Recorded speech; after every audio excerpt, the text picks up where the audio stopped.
नमस्कार दोस्तों, स्वागत है आप सभी का आपके अपने YouTube चैनल आज स्टडी ऑफिशियल पर।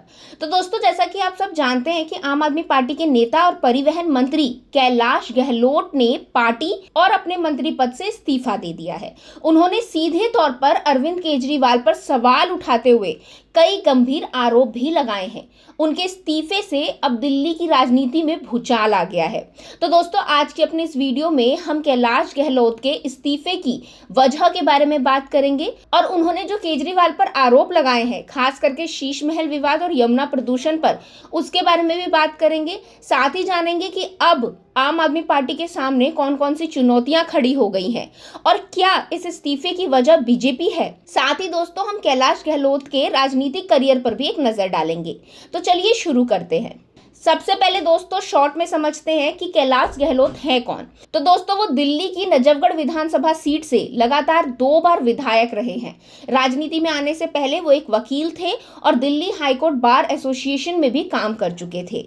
उन्होंने दिल्ली यूनिवर्सिटी से पॉलिटिकल साइंस और लॉ की पढ़ाई की है। 2020 में उन्होंने अरविंद केजरीवाल की कैबिनेट में परिवहन मंत्री के तौर पर काम संभाला है। चलिए अब बात करते हैं उनके इस्तीफे की।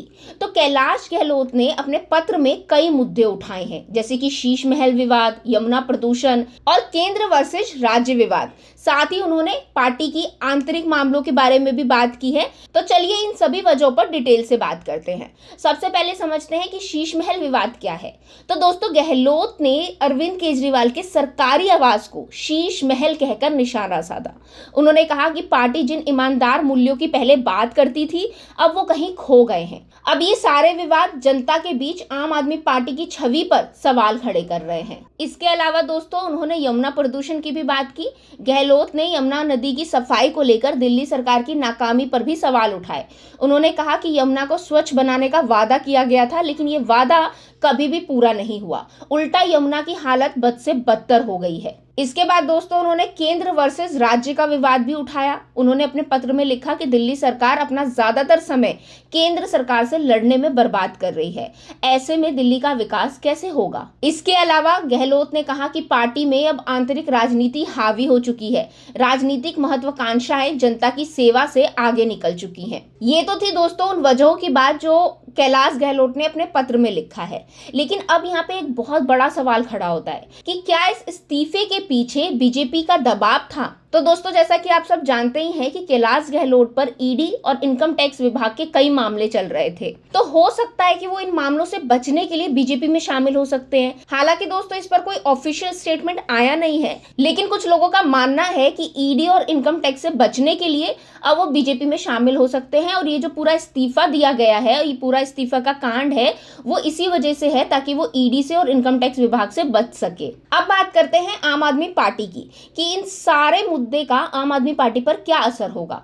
तो दोस्तों, गहलोत का इस्तीफा अब आम आदमी पार्टी के लिए बड़ा झटका है, खास करके ऐसे समय में जब अगले साल दिल्ली में विधानसभा चुनाव होने वाले हैं। आपको बता दूं कि कैलाश गहलोत अरविंद केजरीवाल के बेहद करीबी माने जाते थे। उन्हें पार्टी का हनुमान तक कहा जाता था। ऐसे में दोस्तों, उनका इस्तीफा सच में आम आदमी पार्टी के लिए एक बड़ा झटका साबित हो सकता है। अब दोस्तों, जो उन्होंने इस्तीफे में वजह बताई है, उससे एक सवाल और खड़ा होता है कि क्या सच में आम आदमी पार्टी अपने मूल सिद्धांतों से भटक गई है। क्या आप पार्टी सच में जनता के मुद्दों से ज्यादा अपनी राजनीतिक लड़ाइयों में उलझ गई है। तो दोस्तों, मुझे लगता है कि ये इस्तीफा सिर्फ एक व्यक्ति का नहीं, बल्कि ये पार्टी के अंदर बढ़ते असंतोष का प्रतीक है।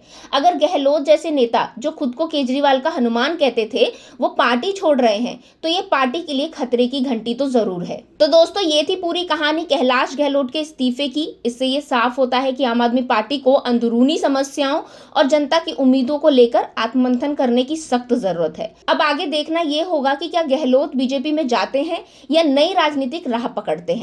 आपका क्या कहना है इस मुद्दे पर, हमें कमेंट में जरूर बताएं। अगर आपको ये वीडियो जानकारीपूर्ण लगी हो तो इसे लाइक करें, शेयर करें और हमारे चैनल आज स्टडी ऑफिशियल को सब्सक्राइब करना ना भूलें। अब मिलेंगे अगले वीडियो में, तब तक के लिए थैंक यू।